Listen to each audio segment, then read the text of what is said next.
이걸 버렸다가 나중에 다시 필요해지면 어떡하지? 물건을 정리하려 할 때 우리 마음속에서 자주 들려오는 목소리입니다. 이 작은 망설임 속에는 생각보다 깊은 심리가 숨어 있습니다.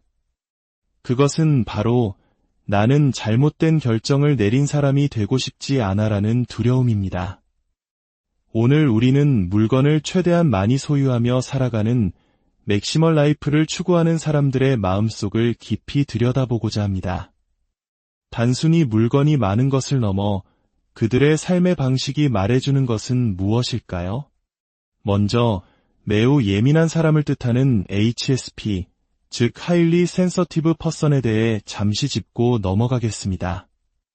HSP는 전체 인구의 약 20%를 차지하며 일반적인 사람들보다 감각적, 감정적 자극을 더 크게 느끼고 그 여파 또한 오래가는 기질을 가진 분들을 말합니다. 지난 이야기에서 우리는 이런 예민한 기질 때문에 HSP에게는 외부 자극을 최소화하는 미니멀라이셔가 더 적합할 수 있다고 이야기했습니다. 하지만 놀랍게도 이러한 예민함이 정반대의 방향인 맥시멀리즘으로 나타나는 경우도 적지 않습니다. 어떻게 된 일일까요? HSP 기질을 가진 분들은 다른 사람들보다 감각, 정보, 감정을 더 깊게 처리하는 특성이 있습니다. 이 때문에 물건 하나하나에도 남들보다 훨씬 더 깊은 의미와 감정을 부여하고 그와 얽힌 기억들을 오랫동안 간직하는 경향이 있습니다. 그들에게 물건은 단순한 사물이 아닙니다. 함께했던 시간, 소중한 추억, 그 순간의 감정들이 깃든 의미의 저장소인 셈이죠. 그렇기에 물건을 버리는 행위는 단순히 공간을 비우는 것을 넘어 자신의 소중한 일부를 잘라내는 듯한 큰 고통으로 다가올 수 있습니다.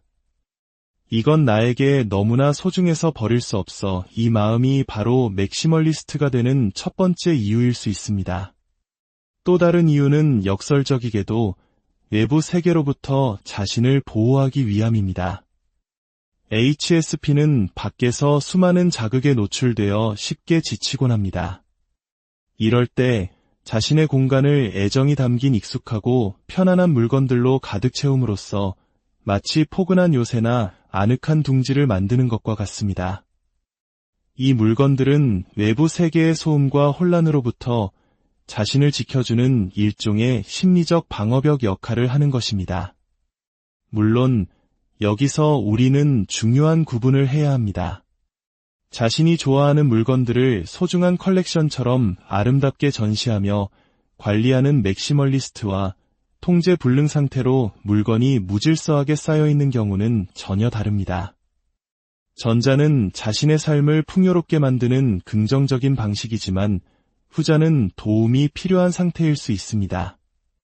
그렇다면 맥시멀리즘의 기저에는 어떤 심리적 욕구가 깔려 있을까요? 크게 두 가지로 나누어 볼 수 있습니다. 첫째는 심리적 기능의 강화이고 둘째는 불안에 대한 방어입니다. 먼저 심리적 기능의 강화 측면을 살펴보겠습니다. 물건들은 과거의 추억을 떠올리게 하는 단서가 되어 나라는 사람의 삶의 이야기가 끊어지지 않고 연속되도록 도와줍니다. 또한 특정 분야의 서적이나 캠핑용품, 주방도구, 피규어와 같은 취미용품들은 현재 나의 전문성과 유능함을 확인시켜주는 증거가 됩니다. 나는 이 분야에 있어서는 누구보다 전문가야라는 자신감을 물건을 통해 얻는 것이죠.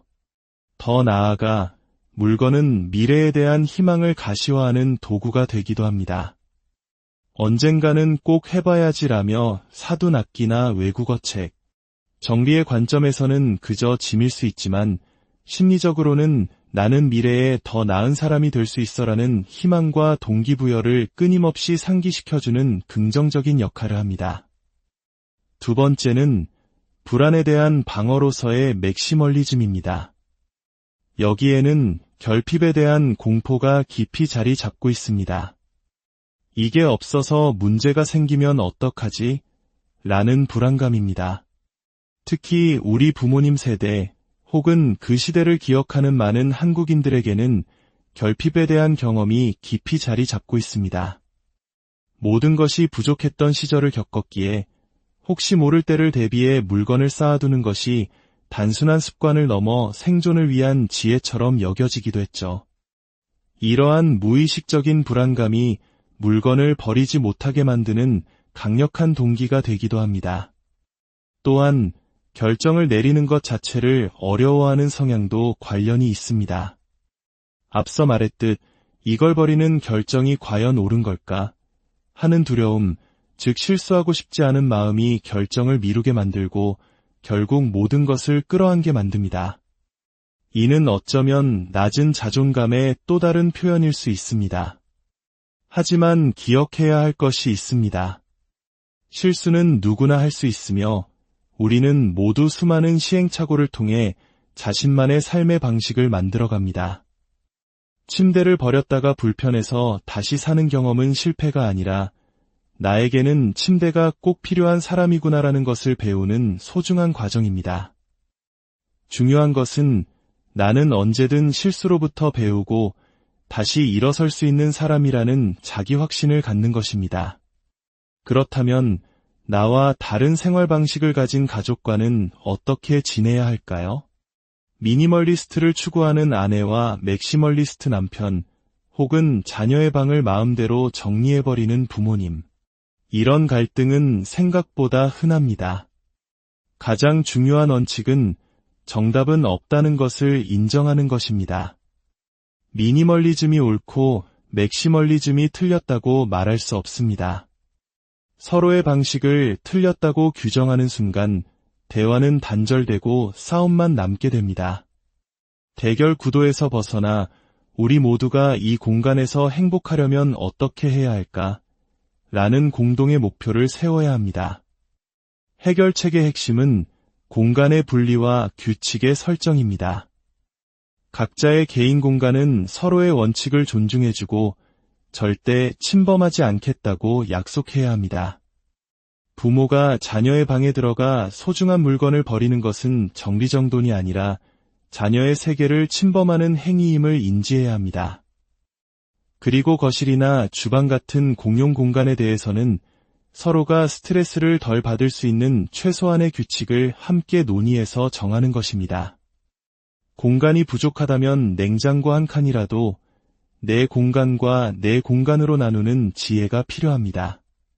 우리는 종종 숨 막힌다는 표현을 씁니다. 물건이 꽉 들어차 어수선한 방을 보고도 숨이 막히지만 반대로 너무나 완벽하게 칼각으로 정리된 공간을 보고도 숨이 막힐 수 있습니다. 전자는 물리적인 답답함과 통제불능의 혼란에서 오는 압박감이라면 후자는 그 완벽함이 주는 압박감, 즉 작은 흠집이라도 내면 큰일 날 것 같은 불안감에서 옵니다. 진정한 편안함은 내가 그 공간에서 조금 흐트러져도 괜찮고 실수해도 포용받을 수 있다는 심리적 안정감에서 비롯됩니다. 당신의 집은 당신에게 스트레스의 원인이 아니라 스트레스에 대한 해독제가 되어야 합니다. 만약 집에 들어왔을 때 한숨부터 나온다면 그것은 당신의 마음이 보내는 변화가 필요하다는 신호입니다. 결국 가장 중요한 것은 나 자신이 감당할 수 있는 적정선을 찾는 것입니다. 이를 위해 4가지 기준을 스스로에게 질문해 보세요. 첫째, 공간의 용량입니다. 수납 공간의 80% 이상을 채우지 않는 것이 뇌의 휴식에 좋다고 합니다. 물리적인 여유 공간이 있는가? 둘째, 시간의 용량입니다. 내가 가진 물건들을 관리하고 정리하는데 일주일에 얼마나 시간을 쓸 수 있는가? 셋째, 에너지의 용량입니다. 집에 들어와 물건들을 봤을 때 에너지가 충전되는가 아니면 오히려 고갈되는가? 넷째, 정신적 스트레스의 용량입니다. 물건들 때문에 혹시 불안하거나 죄책감을 느끼지는 않는가? 특히 물건이 많은 분들 중에는 충동 구매를 자주 하는 경우가 있습니다. 이는 우리 뇌의 앞부분에 있는 전두엽의 기능과 관련이 깊을 수 있습니다. 전두엽은 집중력, 충동 조절, 계획 및 관리 능력을 담당합니다. 이 기능이 약할 경우 충동을 억제하지 못하고 당장 눈앞의 욕구를 따라 물건을 사게 되고, 이는 곧 통제불능의 맥시멀리즘으로 이어지기 쉽습니다. 포장도 뜯지 않은 택배 상자가 쌓여 있다면 자신의 소비 습관을 돌아볼 필요가 있습니다. 오늘 이야기가 여러분의 마음에 작은 울림을 주었다면 좋아요를 통해 그 마음을 표현해 주세요. 그리고 이야기가 필요할지 모르는 다른 누군가를 위해 공유해 주시는 것은 어떨까요? 여러분의 구독은 저희가 계속해서 이처럼 깊이 있는 이야기를 만들어 나갈 수 있는 가장 큰 힘이 됩니다. 결론적으로 미니멀리즘이 무조건 좋고 맥시멀리즘이 나쁘다는 이분법적인 생각에서 벗어나야 합니다. 중요한 것은 통제 가능성입니다. 내가 나의 환경을 잘 통제하고 있는 주체적인 맥시멀리스트인지, 아니면 환경에 끌려다니며 스트레스 받는 수동적인 맥시멀리스트인지 돌아보는 것이 모든 변화의 출발점입니다. 당신에게 맞는 옷, 당신에게 맞는 라이프 스타일을 찾아 당신의 공간이 진정한 쉼과 재충전의 장소가 되기를 바랍니다. 이걸 버렸다가 나중에 다시 필요해지면 어떡하지? 물건을 정리하려 할 때 우리 마음속에서 자주 들려오는 목소리입니다. 이 작은 망설임 속에는 생각보다 깊은 심리가 숨어 있습니다. 그것은 바로 나는 잘못된 결정을 내린 사람이 되고 싶지 않아라는 두려움입니다. 오늘 우리는 물건을 최대한 많이 소유하며 살아가는 맥시멀 라이프를 추구하는 사람들의 마음속을 깊이 들여다보고자 합니다. 단순히 물건이 많은 것을 넘어 그들의 삶의 방식이 말해주는 것은 무엇일까요? 먼저 매우 예민한 사람을 뜻하는 HSP, 즉 Highly Sensitive Person에 대해 잠시 짚고 넘어가겠습니다. HSP는 전체 인구의 약 20%를 차지하며 일반적인 사람들보다 감각적, 감정적 자극을 더 크게 느끼고 그 여파 또한 오래가는 기질을 가진 분들을 말합니다. 지난 이야기에서 우리는 이런 예민한 기질 때문에 HSP에게는 외부 자극을 최소화하는 미니멀라이셔가 더 적합할 수 있다고 이야기했습니다. 하지만 놀랍게도 이러한 예민함이 정반대의 방향인 맥시멀리즘으로 나타나는 경우도 적지 않습니다. 어떻게 된 일일까요? HSP 기질을 가진 분들은 다른 사람들보다 감각, 정보, 감정을 더 깊게 처리하는 특성이 있습니다. 이 때문에 물건 하나하나에도 남들보다 훨씬 더 깊은 의미와 감정을 부여하고 그와 얽힌 기억들을 오랫동안 간직하는 경향이 있습니다. 그들에게 물건은 단순한 사물이 아닙니다. 함께했던 시간, 소중한 추억, 그 순간의 감정들이 깃든 의미의 저장소인 셈이죠. 그렇기에 물건을 버리는 행위는 단순히 공간을 비우는 것을 넘어 자신의 소중한 일부를 잘라내는 듯한 큰 고통으로 다가올 수 있습니다. 이건 나에게 너무나 소중해서 버릴 수 없어. 이 마음이 바로 맥시멀리스트가 되는 첫 번째 이유일 수 있습니다. 또 다른 이유는 역설적이게도 외부 세계로부터 자신을 보호하기 위함입니다. HSP는 밖에서 수많은 자극에 노출되어 쉽게 지치곤 합니다. 이럴 때 자신의 공간을 애정이 담긴 익숙하고 편안한 물건들로 가득 채움으로써 마치 포근한 요새나 아늑한 둥지를 만드는 것과 같습니다. 이 물건들은 외부 세계의 소음과 혼란으로부터 자신을 지켜주는 일종의 심리적 방어벽 역할을 하는 것입니다. 물론 여기서 우리는 중요한 구분을 해야 합니다. 자신이 좋아하는 물건들을 소중한 컬렉션처럼 아름답게 전시하며 관리하는 맥시멀리스트와 통제 불능 상태로 물건이 무질서하게 쌓여있는 경우는 전혀 다릅니다. 전자는 자신의 삶을 풍요롭게 만드는 긍정적인 방식이지만 후자는 도움이 필요한 상태일 수 있습니다. 그렇다면 맥시멀리즘의 기저에는 어떤 심리적 욕구가 깔려 있을까요? 크게 두 가지로 나누어 볼 수 있습니다. 첫째는 심리적 기능의 강화이고 둘째는 불안에 대한 방어입니다. 먼저 심리적 기능의 강화 측면을 살펴보겠습니다. 물건들은 과거의 추억을 떠올리게 하는 단서가 되어 나라는 사람의 삶의 이야기가 끊어지지 않고 연속되도록 도와줍니다. 또한 특정 분야의 서적이나 캠핑용품, 주방도구, 피규어와 같은 취미용품들은 현재 나의 전문성과 유능함을 확인시켜주는 증거가 됩니다. 나는 이 분야에 있어서는 누구보다 전문가야라는 자신감을 물건을 통해 얻는 것이죠. 더 나아가 물건은 미래에 대한 희망을 가시화하는 도구가 되기도 합니다. 언젠가는 꼭 해봐야지라며 사둔 악기나 외국어 책, 정리의 관점에서는 그저 짐일 수 있지만 심리적으로는 나는 미래에 더 나은 사람이 될 수 있어라는 희망과 동기부여를 끊임없이 상기시켜주는 긍정적인 역할을 합니다. 두 번째는 불안에 대한 방어로서의 맥시멀리즘입니다. 여기에는 결핍에 대한 공포가 깊이 자리 잡고 있습니다. 이게 없어서 문제가 생기면 어떡하지? 라는 불안감입니다.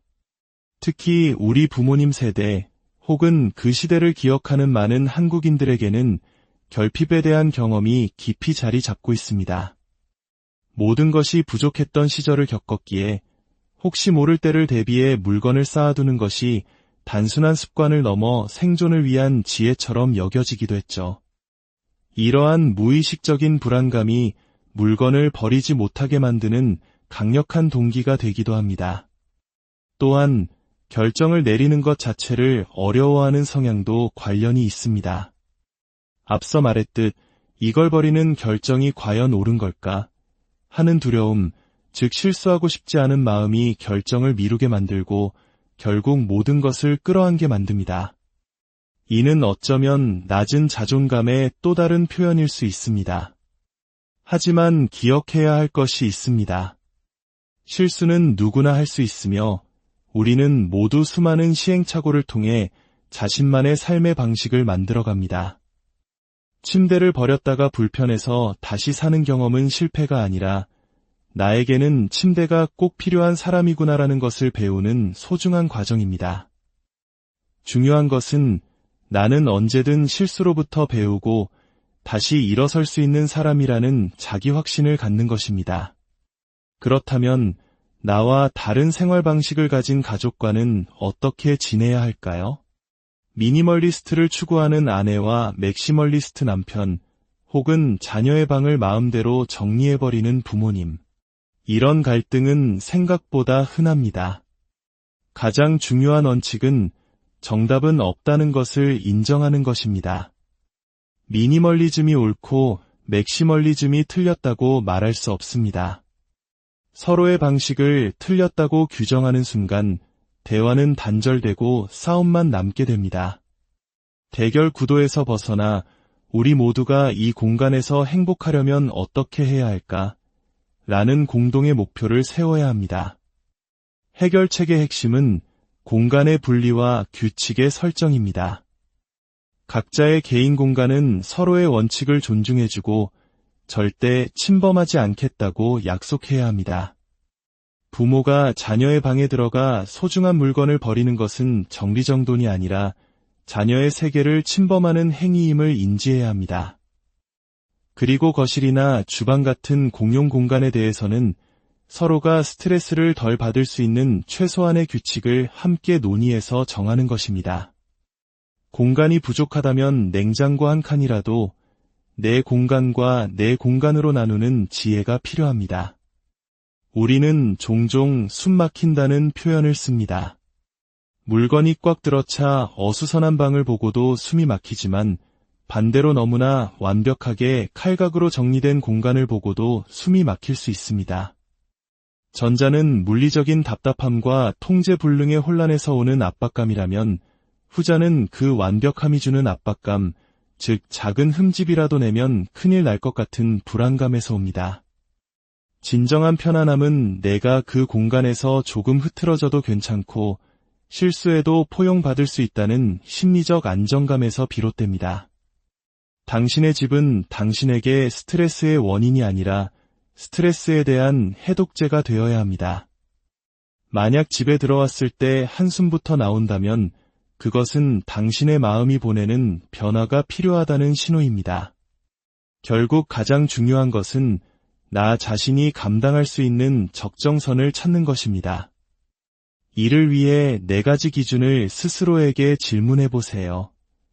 첫째, 공간의 용량입니다. 수납 공간의 80% 이상을 채우지 않는 것이 뇌의 휴식에 좋다고 합니다. 물리적인 여유 공간이 있는가? 둘째, 시간의 용량입니다. 내가 가진 물건들을 관리하고 정리하는데 일주일에 얼마나 시간을 쓸 수 있는가? 셋째, 에너지의 용량입니다. 집에 들어와 물건들을 봤을 때 에너지가 충전되는가 아니면 오히려 고갈되는가? 넷째, 정신적 스트레스의 용량입니다. 물건들 때문에 혹시 불안하거나 죄책감을 느끼지는 않는가? 특히 물건이 많은 분들 중에는 충동 구매를 자주 하는 경우가 있습니다. 이는 우리 뇌의 앞부분에 있는 전두엽의 기능과 관련이 깊을 수 있습니다. 전두엽은 집중력, 충동 조절, 계획 및 관리 능력을 담당합니다. 이 기능이 약할 경우 충동을 억제하지 못하고 당장 눈앞의 욕구를 따라 물건을 사게 되고 이는 곧 통제불능의 맥시멀리즘으로 이어지기 쉽습니다. 포장도 뜯지 않은 택배 상자가 쌓여 있다면 자신의 소비 습관을 돌아볼 필요가 있습니다. 오늘 이야기가 여러분의 마음에 작은 울림을 주었다면 좋아요를 통해 그 마음을 표현해 주세요. 그리고 이야기가 필요할지 모르는 다른 누군가를 위해 공유해 주시는 것은 어떨까요? 여러분의 구독은 저희가 계속해서 이처럼 깊이 있는 이야기를 만들어 나갈 수 있는 가장 큰 힘이 됩니다. 결론적으로 미니멀리즘이 무조건 좋고 맥시멀리즘이 나쁘다는 이분법적인 생각에서 벗어나야 합니다. 중요한 것은 통제 가능성입니다. 내가 나의 환경을 잘 통제하고 있는 주체적인 맥시멀리스트인지 아니면 환경에 끌려다니며 스트레스 받는 수동적인 맥시멀리스트인지 돌아보는 것이 모든 변화의 출발점입니다. 당신에게 맞는 옷, 당신에게 맞는 라이프 스타일을 찾아 당신의 공간이 진정한 쉼과 재충전의 장소가 되기를 이걸 버렸다가 나중에 다시 필요해지면 어떡하지? 물건을 정리하려 할 때 우리 마음속에서 자주 들려오는 목소리입니다. 이 작은 망설임 속에는 생각보다 깊은 심리가 숨어 있습니다. 그것은 바로 나는 잘못된 결정을 내린 사람이 되고 싶지 않아라는 두려움입니다. 오늘 우리는 물건을 최대한 많이 소유하며 살아가는 맥시멀 라이프를 추구하는 사람들의 마음속을 깊이 들여다보고자 합니다. 단순히 물건이 많은 것을 넘어 그들의 삶의 방식이 말해주는 것은 무엇일까요? 먼저 매우 예민한 사람을 뜻하는 HSP, 즉 Highly Sensitive Person에 대해 잠시 짚고 넘어가겠습니다. HSP는 전체 인구의 약 20%를 차지하며 일반적인 사람들보다 감각적, 감정적 자극을 더 크게 느끼고 그 여파 또한 오래가는 기질을 가진 분들을 말합니다. 지난 이야기에서 우리는 이런 예민한 기질 때문에 HSP에게는 외부 자극을 최소화하는 미니멀라이셔가 더 적합할 수 있다고 이야기했습니다. 하지만 놀랍게도 이러한 예민함이 정반대의 방향인 맥시멀리즘으로 나타나는 경우도 적지 않습니다. 어떻게 된 일일까요? HSP 기질을 가진 분들은 다른 사람들보다 감각, 정보, 감정을 더 깊게 처리하는 특성이 있습니다. 이 때문에 물건 하나하나에도 남들보다 훨씬 더 깊은 의미와 감정을 부여하고 그와 얽힌 기억들을 오랫동안 간직하는 경향이 있습니다. 그들에게 물건은 단순한 사물이 아닙니다. 함께했던 시간, 소중한 추억, 그 순간의 감정들이 깃든 의미의 저장소인 셈이죠. 그렇기에 물건을 버리는 행위는 단순히 공간을 비우는 것을 넘어 자신의 소중한 일부를 잘라내는 듯한 큰 고통으로 다가올 수 있습니다. 이건 나에게 너무나 소중해서 버릴 수 없어. 이 마음이 바로 맥시멀리스트가 되는 첫 번째 이유일 수 있습니다. 또 다른 이유는 역설적이게도 외부 세계로부터 자신을 보호하기 위함입니다. HSP는 밖에서 수많은 자극에 노출되어 쉽게 지치곤 합니다. 이럴 때 자신의 공간을 애정이 담긴 익숙하고 편안한 물건들로 가득 채움으로써 마치 포근한 요새나 아늑한 둥지를 만드는 것과 같습니다. 이 물건들은 외부 세계의 소음과 혼란으로부터 자신을 지켜주는 일종의 심리적 방어벽 역할을 하는 것입니다. 물론 여기서 우리는 중요한 구분을 해야 합니다. 자신이 좋아하는 물건들을 소중한 컬렉션처럼 아름답게 전시하며 관리하는 맥시멀리스트와 통제 불능 상태로 물건이 무질서하게 쌓여있는 경우는 전혀 다릅니다. 전자는 자신의 삶을 풍요롭게 만드는 긍정적인 방식이지만 후자는 도움이 필요한 상태일 수 있습니다. 그렇다면 맥시멀리즘의 기저에는 어떤 심리적 욕구가 깔려 있을까요? 크게 두 가지로 나누어 볼 수 있습니다. 첫째는 심리적 기능의 강화이고 둘째는 불안에 대한 방어입니다. 먼저 심리적 기능의 강화 측면을 살펴보겠습니다. 물건들은 과거의 추억을 떠올리게 하는 단서가 되어 나라는 사람의 삶의 이야기가 끊어지지 않고 연속되도록 도와줍니다. 또한 특정 분야의 서적이나 캠핑용품, 주방도구, 피규어와 같은 취미용품들은 현재 나의 전문성과 유능함을 확인시켜주는 증거가 됩니다. 나는 이 분야에 있어서는 누구보다 전문가야라는 자신감을 물건을 통해 얻는 것이죠. 더 나아가 물건은 미래에 대한 희망을 가시화하는 도구가 되기도 합니다.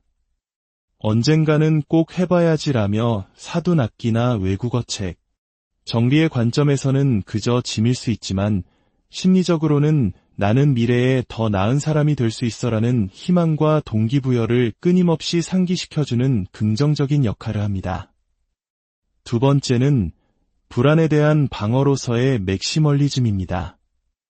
여기에는 결핍에 대한 공포가 깊이 자리 잡고 있습니다. 이게 없어서 문제가 생기면 어떡하지? 라는 불안감입니다.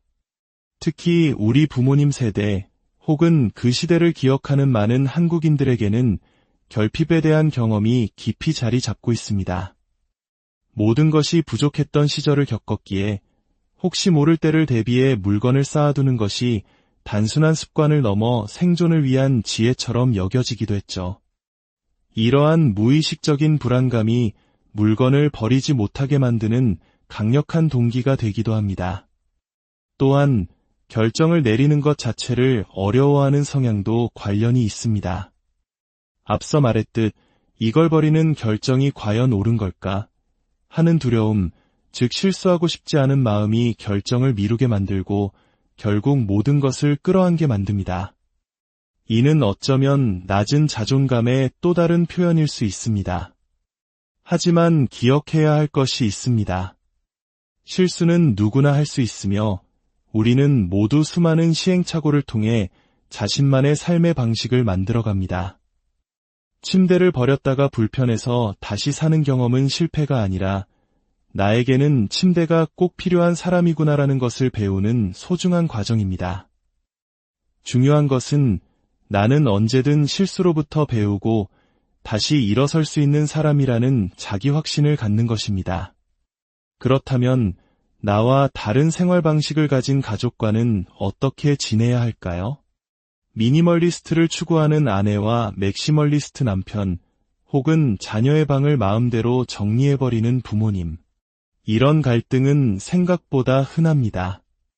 가장 중요한 원칙은 정답은 없다는 것을 인정하는 것입니다.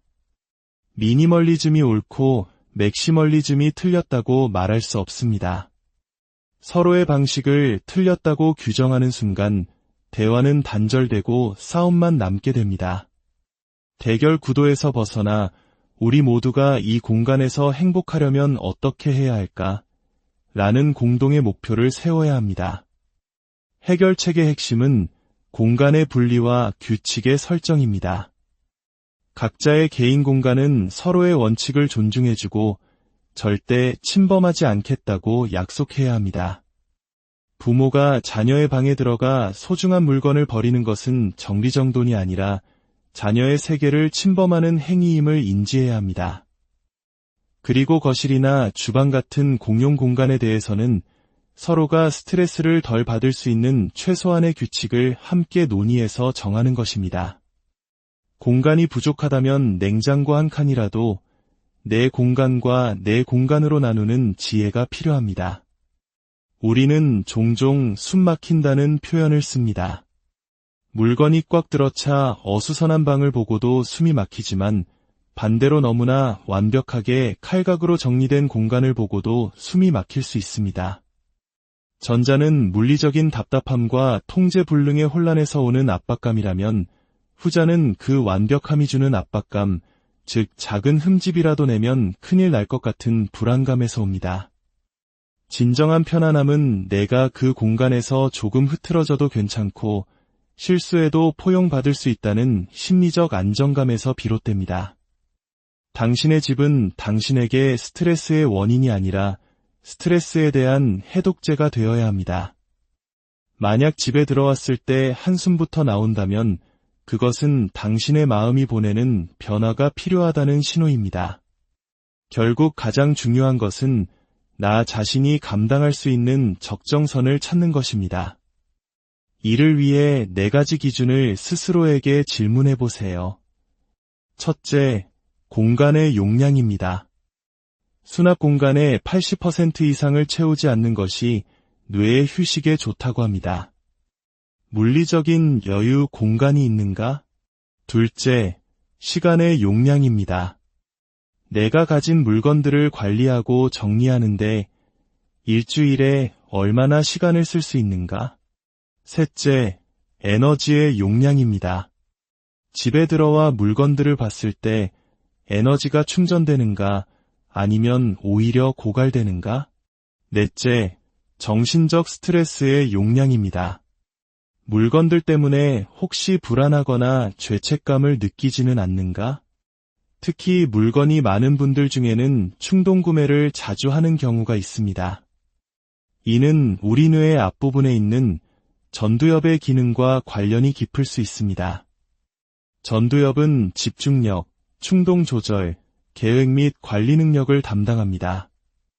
이 기능이 약할 경우 충동을 억제하지 못하고 당장 눈앞의 욕구를 따라 물건을 사게 되고 이는 곧 통제불능의 맥시멀리즘으로 이어지기 쉽습니다. 포장도 뜯지 않은 택배 상자가 쌓여 있다면 자신의 소비 습관을 돌아볼 필요가 있습니다.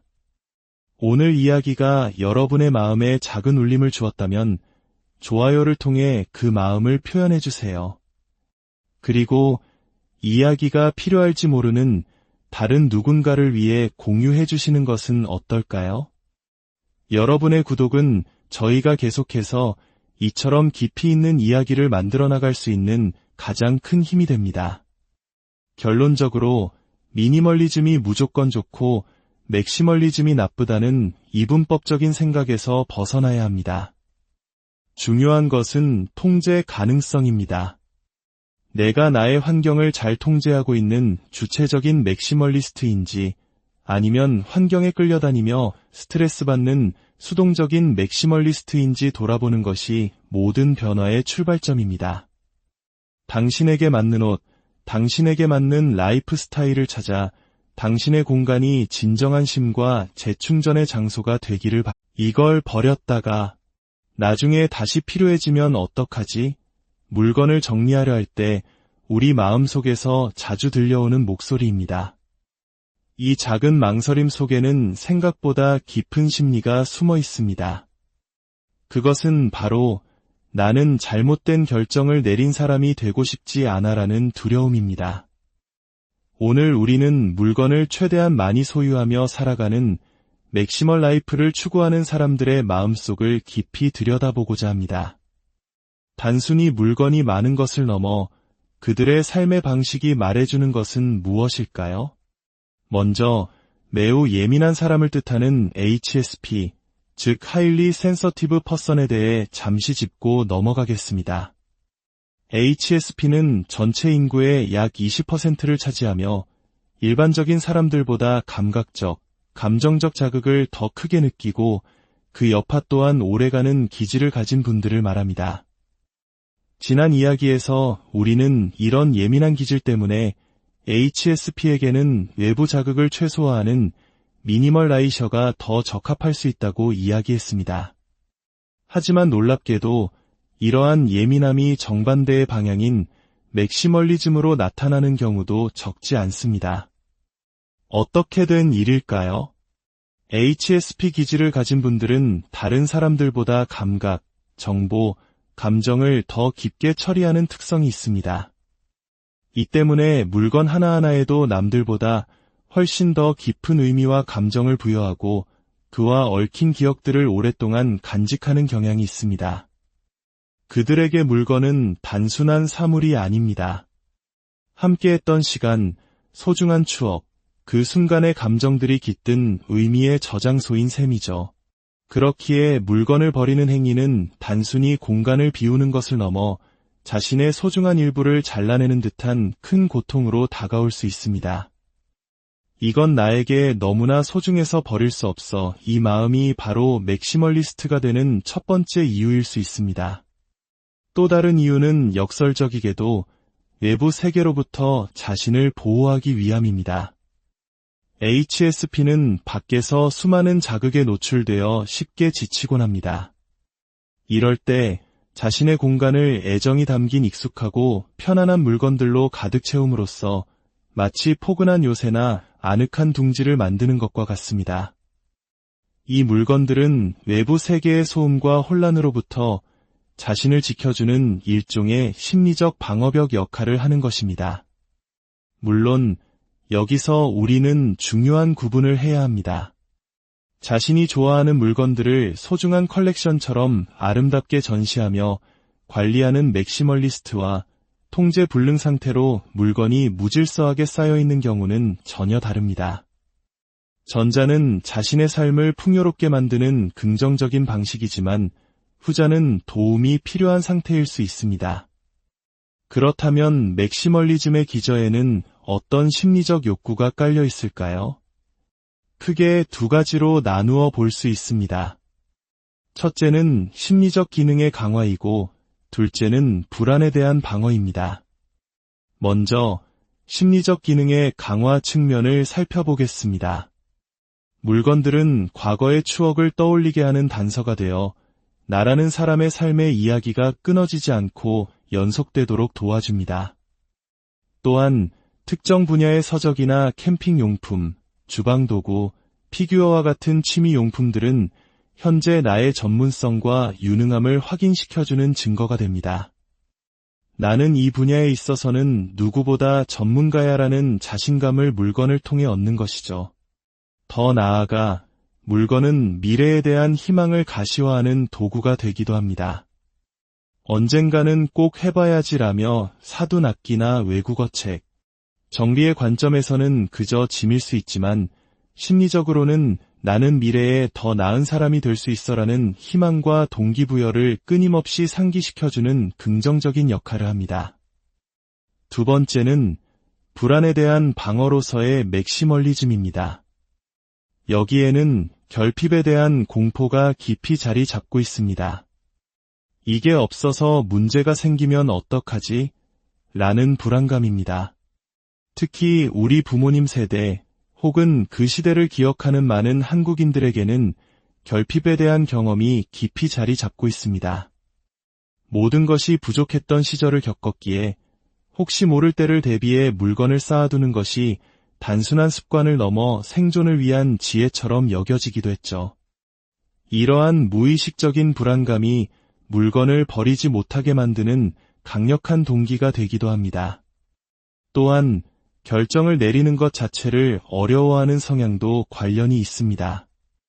앞서 말했듯 이걸 버리는 결정이 과연 옳은 걸까 하는 두려움, 즉 실수하고 싶지 않은 마음이 결정을 미루게 만들고 결국 모든 것을 끌어안게 만듭니다.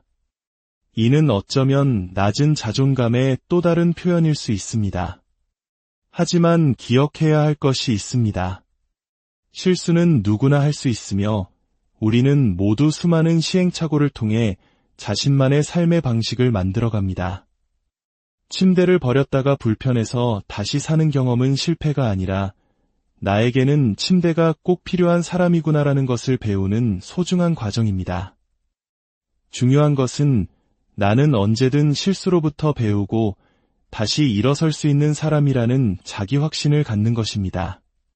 그렇다면 나와 다른 생활 방식을 가진 가족과는 어떻게 지내야 할까요? 미니멀리스트를 추구하는 아내와 맥시멀리스트 남편, 혹은 자녀의 방을 마음대로 정리해버리는 부모님. 이런 갈등은 생각보다 흔합니다. 가장 중요한 원칙은 정답은 없다는 것을 인정하는 것입니다. 미니멀리즘이 옳고 맥시멀리즘이 틀렸다고 말할 수 없습니다. 서로의 방식을 틀렸다고 규정하는 순간 대화는 단절되고 싸움만 남게 됩니다. 대결 구도에서 벗어나 우리 모두가 이 공간에서 행복하려면 어떻게 해야 할까? 라는 공동의 목표를 세워야 합니다. 해결책의 핵심은 공간의 분리와 규칙의 설정입니다. 각자의 개인 공간은 서로의 원칙을 존중해주고 절대 침범하지 않겠다고 약속해야 합니다. 부모가 자녀의 방에 들어가 소중한 물건을 버리는 것은 정리정돈이 아니라 자녀의 세계를 침범하는 행위임을 인지해야 합니다. 그리고 거실이나 주방 같은 공용 공간에 대해서는 서로가 스트레스를 덜 받을 수 있는 최소한의 규칙을 함께 논의해서 정하는 것입니다. 공간이 부족하다면 냉장고 한 칸이라도 내 공간과 내 공간으로 나누는 지혜가 필요합니다. 우리는 종종 숨 막힌다는 표현을 씁니다. 물건이 꽉 들어차 어수선한 방을 보고도 숨이 막히지만 반대로 너무나 완벽하게 칼각으로 정리된 공간을 보고도 숨이 막힐 수 있습니다. 전자는 물리적인 답답함과 통제불능의 혼란에서 오는 압박감이라면 후자는 그 완벽함이 주는 압박감, 즉 작은 흠집이라도 내면 큰일 날 것 같은 불안감에서 옵니다. 진정한 편안함은 내가 그 공간에서 조금 흐트러져도 괜찮고 실수해도 포용받을 수 있다는 심리적 안정감에서 비롯됩니다. 당신의 집은 당신에게 스트레스의 원인이 아니라 스트레스에 대한 해독제가 되어야 합니다. 만약 집에 들어왔을 때 한숨부터 나온다면 그것은 당신의 마음이 보내는 변화가 필요하다는 신호입니다. 결국 가장 중요한 것은 나 자신이 감당할 수 있는 적정선을 찾는 것입니다. 이를 위해 4가지 기준을 스스로에게 질문해 보세요. 첫째, 공간의 용량입니다. 수납 공간의 80% 이상을 채우지 않는 것이 뇌의 휴식에 좋다고 합니다. 물리적인 여유 공간이 있는가? 둘째, 시간의 용량입니다. 내가 가진 물건들을 관리하고 정리하는데 일주일에 얼마나 시간을 쓸 수 있는가? 셋째, 에너지의 용량입니다. 집에 들어와 물건들을 봤을 때 에너지가 충전되는가 아니면 오히려 고갈되는가? 넷째, 정신적 스트레스의 용량입니다. 물건들 때문에 혹시 불안하거나 죄책감을 느끼지는 않는가? 특히 물건이 많은 분들 중에는 충동 구매를 자주 하는 경우가 있습니다. 이는 우리 뇌의 앞부분에 있는 전두엽의 기능과 관련이 깊을 수 있습니다. 전두엽은 집중력, 충동 조절, 계획 및 관리 능력을 담당합니다. 이 기능이 약할 경우 충동을 억제하지 못하고 당장 눈앞의 욕구를 따라 물건을 사게 되고 이는 곧 통제불능의 맥시멀리즘으로 이어지기 쉽습니다. 포장도 뜯지 않은 택배 상자가 쌓여 있다면 자신의 소비 습관을 돌아볼 필요가 있습니다. 오늘 이야기가 여러분의 마음에 작은 울림을 주었다면 좋아요를 통해 그 마음을 표현해 주세요. 그리고 이야기가 필요할지 모르는 다른 누군가를 위해 공유해 주시는 것은 어떨까요? 여러분의 구독은 저희가 계속해서 이처럼 깊이 있는 이야기를 만들어 나갈 수 있는 가장 큰 힘이 됩니다. 결론적으로 미니멀리즘이 무조건 좋고 맥시멀리즘이 나쁘다는 이분법적인 생각에서 벗어나야 합니다. 중요한 것은 통제 가능성입니다. 내가 나의 환경을 잘 통제하고 있는 주체적인 맥시멀리스트인지 아니면 환경에 끌려다니며 스트레스 받는 수동적인 맥시멀리스트인지 돌아보는 것이 모든 변화의 출발점입니다. 당신에게 맞는 옷, 당신에게 맞는 라이프 스타일을 찾아 당신의 공간이 진정한 쉼과 재충전의 장소가 되기를 이걸 버렸다가 나중에 다시 필요해지면 어떡하지? 물건을 정리하려 할 때 우리 마음속에서 자주 들려오는 목소리입니다. 이 작은 망설임 속에는 생각보다 깊은 심리가 숨어 있습니다. 그것은 바로 나는 잘못된 결정을 내린 사람이 되고 싶지 않아라는 두려움입니다. 오늘 우리는 물건을 최대한 많이 소유하며 살아가는 맥시멀 라이프를 추구하는 사람들의 마음속을 깊이 들여다보고자 합니다. 단순히 물건이 많은 것을 넘어 그들의 삶의 방식이 말해주는 것은 무엇일까요? 먼저 매우 예민한 사람을 뜻하는 HSP, 즉 Highly Sensitive Person에 대해 잠시 짚고 넘어가겠습니다. HSP는 전체 인구의 약 20%를 차지하며 일반적인 사람들보다 감각적, 감정적 자극을 더 크게 느끼고 그 여파 또한 오래가는 기질을 가진 분들을 말합니다. 지난 이야기에서 우리는 이런 예민한 기질 때문에 HSP에게는 외부 자극을 최소화하는 미니멀라이셔가 더 적합할 수 있다고 이야기했습니다. 하지만 놀랍게도 이러한 예민함이 정반대의 방향인 맥시멀리즘으로 나타나는 경우도 적지 않습니다. 어떻게 된 일일까요? HSP 기질을 가진 분들은 다른 사람들보다 감각, 정보, 감정을 더 깊게 처리하는 특성이 있습니다. 이 때문에 물건 하나하나에도 남들보다 훨씬 더 깊은 의미와 감정을 부여하고 그와 얽힌 기억들을 오랫동안 간직하는 경향이 있습니다. 그들에게 물건은 단순한 사물이 아닙니다. 함께했던 시간, 소중한 추억, 그 순간의 감정들이 깃든 의미의 저장소인 셈이죠. 그렇기에 물건을 버리는 행위는 단순히 공간을 비우는 것을 넘어 자신의 소중한 일부를 잘라내는 듯한 큰 고통으로 다가올 수 있습니다.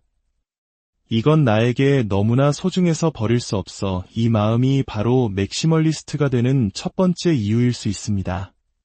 또 다른 이유는 역설적이게도 외부 세계로부터 자신을 보호하기 위함입니다. HSP는 밖에서 수많은 자극에 노출되어 쉽게 지치곤 합니다. 이럴 때 자신의 공간을 애정이 담긴 익숙하고 편안한 물건들로 가득 채움으로써 마치 포근한 요새나 아늑한 둥지를 만드는 것과 같습니다. 이 물건들은 외부 세계의 소음과 혼란으로부터 자신을 지켜주는 일종의 심리적 방어벽 역할을 하는 것입니다. 물론 여기서 우리는 중요한 구분을 해야 합니다. 자신이 좋아하는 물건들을 소중한 컬렉션처럼 아름답게 전시하며 관리하는 맥시멀리스트와 통제 불능 상태로 물건이 무질서하게 쌓여있는 경우는 전혀 다릅니다. 전자는 자신의 삶을 풍요롭게 만드는 긍정적인 방식이지만 후자는 도움이 필요한 상태일 수 있습니다. 그렇다면 맥시멀리즘의 기저에는 어떤 심리적 욕구가 깔려 있을까요? 크게 두 가지로 나누어 볼 수 있습니다. 첫째는 심리적 기능의 강화이고 둘째는 불안에 대한 방어입니다. 먼저 심리적 기능의 강화 측면을 살펴보겠습니다. 물건들은 과거의 추억을 떠올리게 하는 단서가 되어 나라는 사람의 삶의 이야기가 끊어지지 않고 연속되도록 도와줍니다. 또한 특정 분야의 서적이나 캠핑용품, 주방도구, 피규어와 같은 취미용품들은 현재 나의 전문성과 유능함을 확인시켜주는 증거가 됩니다. 나는 이 분야에 있어서는 누구보다 전문가야라는 자신감을 물건을 통해 얻는 것이죠. 더 나아가 물건은 미래에 대한 희망을 가시화하는 도구가 되기도 합니다. 언젠가는 꼭 해봐야지라며 사둔 악기나 외국어 책. 정리의 관점에서는 그저 짐일 수 있지만 심리적으로는 나는 미래에 더 나은 사람이 될 수 있어라는 희망과 동기부여를 끊임없이 상기시켜주는 긍정적인 역할을 합니다. 두 번째는 불안에 대한 방어로서의 맥시멀리즘입니다. 여기에는 결핍에 대한 공포가 깊이 자리 잡고 있습니다. 이게 없어서 문제가 생기면 어떡하지? 라는 불안감입니다. 특히 우리 부모님 세대 혹은 그 시대를 기억하는 많은 한국인들에게는 결핍에 대한 경험이 깊이 자리 잡고 있습니다. 모든 것이 부족했던 시절을 겪었기에 혹시 모를 때를 대비해 물건을 쌓아두는 것이 단순한 습관을 넘어 생존을 위한 지혜처럼 여겨지기도 했죠. 이러한 무의식적인 불안감이 물건을 버리지 못하게 만드는 강력한 동기가 되기도 합니다. 또한 결정을 내리는 것 자체를 어려워하는 성향도 관련이 있습니다. 앞서 말했듯 이걸 버리는 결정이 과연 옳은 걸까 하는 두려움, 즉 실수하고 싶지 않은 마음이 결정을 미루게 만들고 결국 모든 것을 끌어안게 만듭니다. 이는 어쩌면 낮은 자존감의 또 다른 표현일 수 있습니다. 하지만 기억해야 할 것이 있습니다. 실수는 누구나 할 수 있으며 우리는 모두 수많은 시행착오를 통해 자신만의 삶의 방식을 만들어갑니다. 침대를 버렸다가 불편해서 다시 사는 경험은 실패가 아니라 나에게는 침대가 꼭 필요한 사람이구나라는 것을 배우는 소중한 과정입니다. 중요한 것은 나는 언제든 실수로부터 배우고 다시 일어설 수 있는 사람이라는 자기 확신을 갖는 것입니다. 그렇다면 나와 다른 생활 방식을 가진 가족과는 어떻게 지내야 할까요? 미니멀리스트를 추구하는 아내와 맥시멀리스트 남편, 혹은 자녀의 방을 마음대로 정리해버리는 부모님. 이런 갈등은 생각보다 흔합니다. 가장 중요한 원칙은 정답은 없다는 것을 인정하는 것입니다. 미니멀리즘이 옳고 맥시멀리즘이 틀렸다고 말할 수 없습니다. 서로의 방식을 틀렸다고 규정하는 순간 대화는 단절되고 싸움만 남게 됩니다. 대결 구도에서 벗어나 우리 모두가 이 공간에서 행복하려면 어떻게 해야 할까? 라는 공동의 목표를 세워야 합니다. 해결책의 핵심은 공간의 분리와 규칙의 설정입니다. 각자의 개인 공간은 서로의 원칙을 존중해주고 절대 침범하지 않겠다고 약속해야 합니다. 부모가 자녀의 방에 들어가 소중한 물건을 버리는 것은 정리정돈이 아니라 자녀의 세계를 침범하는 행위임을 인지해야 합니다. 그리고 거실이나 주방 같은 공용 공간에 대해서는 서로가 스트레스를 덜 받을 수 있는 최소한의 규칙을 함께 논의해서 정하는 것입니다. 공간이 부족하다면 냉장고 한 칸이라도 내 공간과 내 공간으로 나누는 지혜가 필요합니다. 우리는 종종 숨 막힌다는 표현을 씁니다. 물건이 꽉 들어차 어수선한 방을 보고도 숨이 막히지만 반대로 너무나 완벽하게 칼각으로 정리된 공간을 보고도 숨이 막힐 수 있습니다. 전자는 물리적인 답답함과 통제불능의 혼란에서 오는 압박감이라면 후자는 그 완벽함이 주는 압박감, 즉 작은 흠집이라도 내면 큰일 날 것 같은 불안감에서 옵니다. 진정한 편안함은 내가 그 공간에서 조금 흐트러져도 괜찮고 실수해도 포용받을 수 있다는 심리적 안정감에서 비롯됩니다. 당신의 집은 당신에게 스트레스의 원인이 아니라 스트레스에 대한 해독제가 되어야 합니다. 만약 집에 들어왔을 때 한숨부터 나온다면 그것은 당신의 마음이 보내는 변화가 필요하다는 신호입니다. 결국 가장 중요한 것은 나 자신이 감당할 수 있는 적정선을 찾는 것입니다. 이를 위해 4가지 기준을 스스로에게 질문해 보세요. 첫째, 공간의 용량입니다. 수납 공간의 80% 이상을 채우지 않는 것이 뇌의 휴식에 좋다고 합니다. 물리적인 여유 공간이 있는가? 둘째, 시간의 용량입니다. 내가 가진 물건들을 관리하고 정리하는데 일주일에 얼마나 시간을 쓸 수 있는가? 셋째, 에너지의 용량입니다. 집에 들어와 물건들을 봤을 때 에너지가 충전되는가 아니면 오히려 고갈되는가? 넷째, 정신적 스트레스의 용량입니다. 물건들 때문에 혹시 불안하거나 죄책감을 느끼지는 않는가? 특히 물건이 많은 분들 중에는 충동 구매를 자주 하는 경우가 있습니다. 이는 우리 뇌의 앞부분에 있는 전두엽의 기능과 관련이 깊을 수 있습니다. 전두엽은 집중력, 충동 조절, 계획 및 관리 능력을 담당합니다. 이 기능이 약할 경우 충동을 억제하지 못하고 당장 눈앞의 욕구를 따라 물건을 사게 되고 이는 곧 통제불능의 맥시멀리즘으로 이어지기 쉽습니다. 포장도 뜯지 않은 택배 상자가 쌓여 있다면 자신의 소비 습관을 돌아볼 필요가 있습니다. 오늘 이야기가 여러분의 마음에 작은 울림을 주었다면 좋아요를 통해 그 마음을 표현해 주세요. 그리고 이야기가 필요할지 모르는 다른 누군가를 위해 공유해 주시는 것은 어떨까요? 여러분의 구독은 저희가 계속해서 이처럼 깊이 있는 이야기를 만들어 나갈 수 있는 가장 큰 힘이 됩니다. 결론적으로 미니멀리즘이 무조건 좋고 맥시멀리즘이 나쁘다는 이분법적인 생각에서 벗어나야 합니다. 중요한 것은 통제 가능성입니다. 내가 나의 환경을 잘 통제하고 있는 주체적인 맥시멀리스트인지 아니면 환경에 끌려다니며 스트레스 받는 수동적인 맥시멀리스트인지 돌아보는 것이 모든 변화의 출발점입니다. 당신에게 맞는 옷, 당신에게 맞는 라이프 스타일을 찾아 당신의 공간이 진정한 쉼과 재충전의 장소가 되기를 바랍니다. 이걸 버렸다가 나중에 다시 필요해지면 어떡하지? 물건을 정리하려 할 때 우리 마음속에서 자주 들려오는 목소리입니다. 이 작은 망설임 속에는 생각보다 깊은 심리가 숨어 있습니다. 그것은 바로 나는 잘못된 결정을 내린 사람이 되고 싶지 않아라는 두려움입니다. 오늘 우리는 물건을 최대한 많이 소유하며 살아가는 맥시멀 라이프를 추구하는 사람들의 마음속을 깊이 들여다보고자 합니다.